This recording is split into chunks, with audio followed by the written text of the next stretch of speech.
Hello everyone, welcome to your Monday morning espresso shot. Thank you for joining me today. So let us begin our heart focused breathing technique. So let us begin by placing our awareness in the area of our heart and take slow deep breaths. Visualize these flowing in and out of your heart.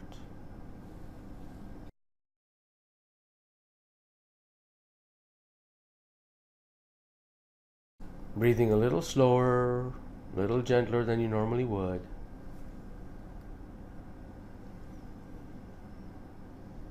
And just allow these breaths to flow in and out of your heart.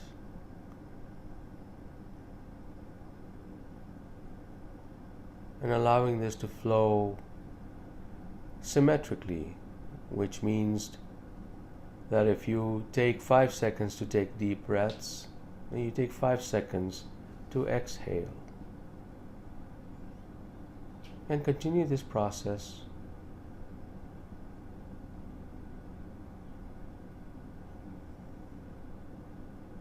Beautiful.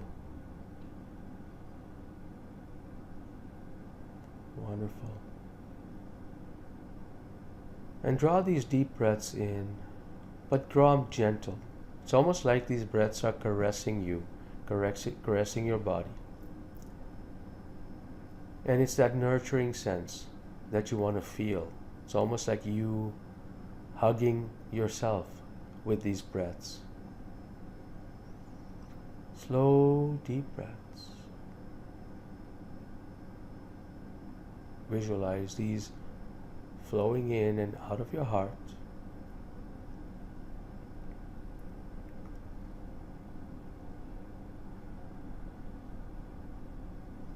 Know that you're creating a multidimensional field with those who are on this call, those who will listen to it in the future. They're all in the here and now.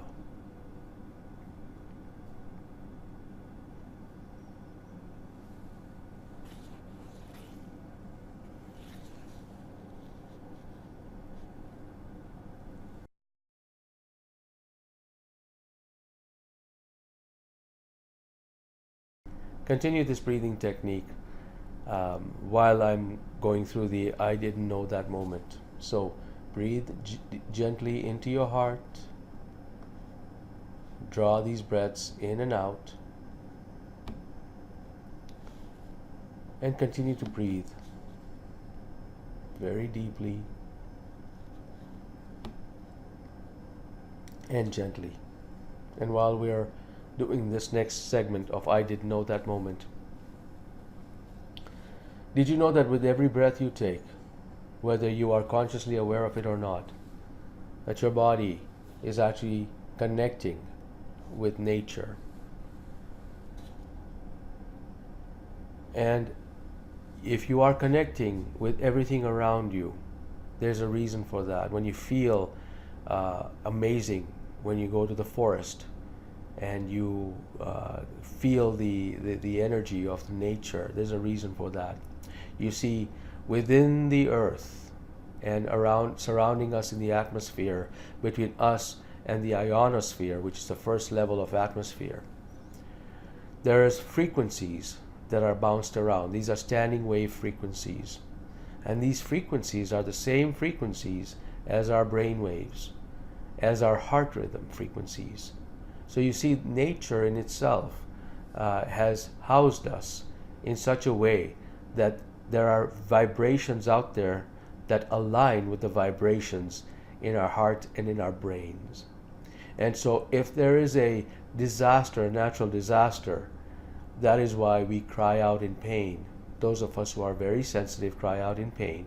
Those of us who are not very sensitive, they feel something as well. And there's a reason for that.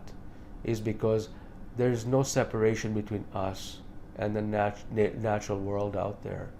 Even animals sense us. If you've read news stories when tsunami hits, people are usually reporting that the evening before or many hours before, animals run to the high ground because they sense something coming. There are some magnetic shifts that are happening that humans, if you're not connected to nature or the earth, will feel before it happens because they sense the magnetic field changes. Do you know anyone that feels their arthritis acting up as the weather pattern changes? Or they get stiff neck or stiff muscles and they know there's going to be a weather change. That's no different. You are connected to nature. So what does all this mean in our practical everyday life? What do we need to do? Well, the important part here is for us to actually honor nature. Spend some time in nature, connecting with nature, and resetting and recalibrating your body, because that is the recalibration phase.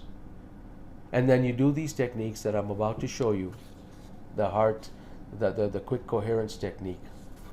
And then when you do that, when you're in nature, when you actually walk barefoot on grass, or you go hug a tree, or you just sit in meditation around with nature surrounding you, you do these techniques, you will see some amazing things happen for you. Your body will be recalibrated. And that is essentially what we're trying to do, is to connect with our deeper self. And we can do that through the support of nature. So let us begin by placing our awareness in the area of the heart and take slow, deep breaths. Visualize these flowing in and out of our hearts, breathing a little slower, a little gentler than you normally would. And now I want you to experience a regenerative feeling of compassion, appreciation, gratitude.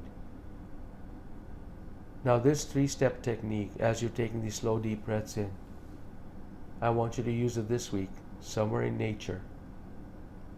Just go out there and hold on to a tree, hug a tree, sit beside a tree, and just bask and take these deep breaths in. This is a sort of recalibration.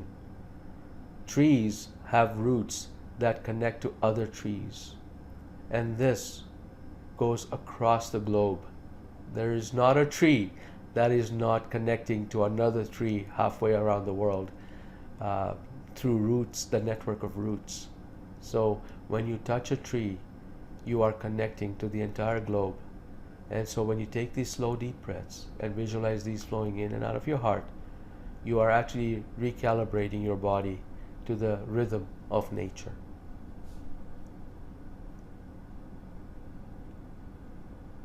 Slow, deep breaths. And visualize these flowing in and out of your heart. And experience regenerative emotions such as care, compassion, gratitude, appreciation.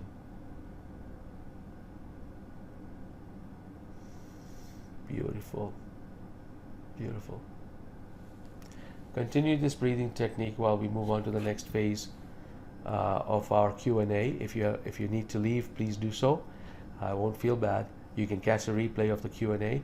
But if you're here for the Q&A, please do feel free to type in any questions that you may have, and I'm happy to respond. It doesn't have to be about today's topic. It could be about anything that allows you to align your heart and mind together, or any barriers or concerns you have about something that you want to share with everybody else, of course, because it's going to be shared with everybody else as soon as you type it in. So please share with me your thoughts. Are there any questions you have? I see a comment coming from Nancy. Nancy says, I avoid nature in winter, don't like being outside when it's cold. And that's fine. That's actually not bad. Most people don't like the cold. There is a sense that nature represents the death of foliage. That's essentially what it is. And then spring represents a rejuvenation of nature. In essence, there's beauty in every aspect of nature. Even in the wintry snow, there are animals that thrive. So in your instance, Nancy, and it's a very good point you raise, is you simply transform yourself and bring yourself to a place in your imagination, in your visualization, to a place. And Nancy, I know you know, most of us love going to Hawaii or a tropical island. Just take yourself there in the breathing technique and connect with nature that way. You can do that. If you've got plants around the house, indoor plants, touch them. There are indoor gardens available in perhaps in your area. I know here in Calgary Zoo is a wonderful place to go in the wintertime because you can go inside and they have a humidity controlled environment where you can connect with nature. So there are many ways you can connect with nature in your imagination or feeling. Your house plants is nature, and just connecting, visualizing is another way. So thank you for bringing that up, Nancy. Amber and Adam said, would touching or basking with plants inside still have the effect? Yes, exactly. Thank you. You anticipated my response to Nancy. Absolutely. That is nature. And the more you love the plants inside the house, the more the plants will grow, actually. Studies have shown that. So thank you for that. Mariah, just an observation, immediate deep rest. I assume that's happening when you actually connect with nature. And yes, it's a recalibration, refresh mechanism for you. Will and Lou, yes, you have a local conservatory and you have a backyard greenhouse. Absolutely, you do. You both of you love gardening. I know that. That's your passion. And you've missed many a Monday morning espresso shot in the summertime because you're out gardening and you forgot about it. I know that. And honoring you for that, because that's a beautiful way to recalibrate. Wonderful, Nancy. You're welcome. Wendy, even though it's really cold out, I try to go touch my tree in front yard. Have thought about setting up a grounding area in crawl space. You know what? That's wonderful, Wendy. You live in Alaska, and there is a beauty about Alaska. I was born in a tropical environment, but I just love winter. It doesn't matter what the weather is outside. I just love winter. I just love going out there, connecting with the nature that's there in winter. Other people do not. So this is a great way to get connected, is to create that grounding area in the crawl space. Sure, you can do that. Hugging you too, Will and Lou. Thank you so much. Good comments, everyone. Thank you for sending those comments over there. Any more suggestions on how you can connect with nature in the wintertime is welcome. Please send those comments to me and I'll make it available to everyone else. Have a wonderful, wonderful rest of the week. Sending you lots of love and hugs, and we will chat with you on Monday, or send me an email if you have any questions. All the best to you. Thank you so much. Take care.